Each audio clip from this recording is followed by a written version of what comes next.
Hello दोस्तों, मैं आपका दोस्त अकरम खान मालेगांव महाराष्ट्र से। दोस्तों, आज एक मैं बहुत ही खूबसूरत और दिल को छू लेने वाली कहानी आप लोगों के सामने पेश कर रहा हूँ। कहानी कुछ यूँ है दोस्तों कि आज अहमद और उसके घर वाले लड़की देखने के लिए गए थे। अहमद के घर वालों के आगे छोटे से टेबल पर बहुत सारी चीज़ें रखी हुई थी खाने पीने की। कुछ ही देर में लड़की चाय की ट्रे लेकर कमरे में दाखिल हुई। लड़की को देखते ही अहमद के घर वालों के रिएक्शन बदल गए, उनके तासुरात बदल गए। वो एक दूसरे का मुंह देखने लगे। वो किस लिए कि लड़की के पैरों में जिस्मानी माजूरी थी, यानी कि वो थोड़ा सा लंगड़ा के चल रही थी। ये देखकर अहमद के घर वालों के रिएक्शन बदल गए, उनके तासुरात बदल गए। लड़की के माँ बाप ने भी महसूस किया कि शायद हमारी बच्ची इन लोगों को पसंद नहीं आई। अहमद सबके चेहरे पड़ रहा था, उसकी नज़र लड़की के चेहरे पर पड़ी। लड़की खामोशी के साथ नजरें झुकाए सबको चाय दे रही थी, लेकिन अहमद ने उसकी आंखों में हल्की सी नमी महसूस कर ली थी। उसे एहसास हो रहा था कि लड़की समझ गई है कि मेरे घर वालों को वो पसंद नहीं आई, महज उसके पैर की वजह से।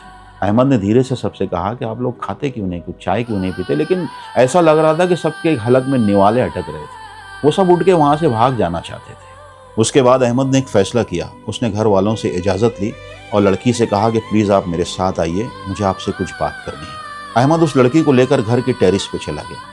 दोनों काफ़ी देर तक खामोश रहे। लड़की सर झुकाए खामोश खड़ी थी। उसकी आंखों का काजल आंसुओं से फैल चुका था, मगर वो उन आंसुओं को गिरने से रोकने की पूरी कोशिश कर रही थी। लड़की ने नजरें झुकाए हुए धीमी आवाज़ में कहा कि मुझे पता है कि मैं आपके घर वालों को और आपको पसंद नहीं आई, और ये 28वां रिश्ता है जो मुझे रिजेक्ट करके जा रहा है। तभी अहमद ने मुस्कुराते हुए पूछा कि खाना कौन कौन सा बना लेती हैं आप?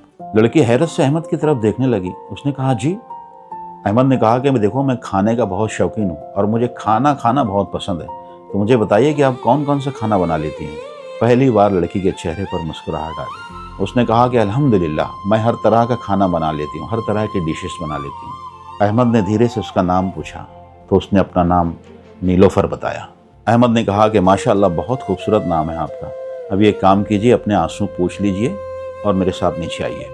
नीचे आते ही अहमद ने अपने घर वालों के सामने साफ साफ कह दिया कि मुझे ये लड़की पसंद है और मैं इसी से शादी करना चाहता हूँ। सारे घर वाले हैरान एक दूसरे का मुंह तकने लगे, लेकिन खैर बेटा था, उसकी जिद के आगे किसी की भी नहीं चली। और कुछ ही दिनों के बाद नीलोफर और अहमद की शादी हो गई। शादी के कुछ दिनों के बाद नीलोफर ने अहमद से पूछा कि क्या आपने मुझ पर तरस खा के मुझसे शादी की थी? तो अहमद ने कहा कि मुझे दुनिया में कोई एक ऐसा इंसान बता दो जो हर एतबार से मुकम्मल है, जिसमें कोई कमी नहीं है। नीलोफर बोली, ऐसा तो कोई नहीं है। तो अहमद ने कहा कि बिल्कुल, दुनिया में कोई भी इंसान मुकम्मल नहीं होता, हर शख्स में कोई ना कोई कमी ज़रूर होती है। कामयाब रिश्ते खूबसूरती या जिस्मानी कमाल से नहीं बनते, बल्कि एक दूसरे को कबूल करने से, समझने से और निभाने से बनते हैं। जब मोहब्बत सच्ची हो तो अपने महबूब की हर कमी खूबी में बदल जाती है। नीलोफर ने उससे पूछा कि आखिर आपको मुझ में ऐसी कौन सी बात पसंद आई थी? तो अहमद ने उसकी आंखों में देखते हुए कहा, तुम्हारी आंखें। तुम्हारी आंखों में मैंने इज्जत देखी, हया देखी, सब्र देखा और एक ऐसा दर्द देखा जिसने मुझे तुम्हारी तरफ खींच लिया। जो लड़की इतनी मुश्किलात के बावजूद भी अपनी तालीम जारी रख सकती है, वो जिंदगी के हर मुश्किल मोड़ पर अपने शरीक हयात का साथ निभा सकती है। तुम्हारे पाँव की ये मामूली सी माजूरी तुम्हारी शख्सियत की पहचान नहीं है। तुम्हारी असल पहचान तुम्हारा किरदार, तुम्हारी हिम्मत, तुम्हारी समझदारी और मोहब्बत है। मैं वादा करता हूँ कि मैं ज़िंदगी के हर सफ़र में तुम्हारा साथ दूंगा। ये सुनते ही नीलोफर ज़ारो कतार रोने लगी। वो अहमद के सीने पर सर रख के रोने लगी। उसे आज पहली बार यह यकीन हुआ कि कोई तो है जो उसकी माजूरी की वजह से नहीं, बल्कि उसके किरदार की वजह से उससे मोहब्बत करता है।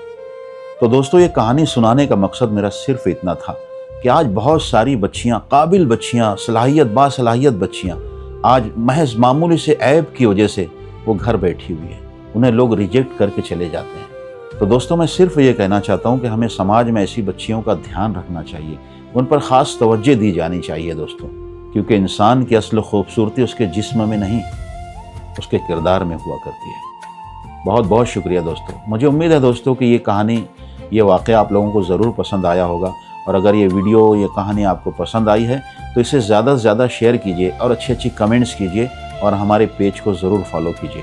खुदा हाफिज़।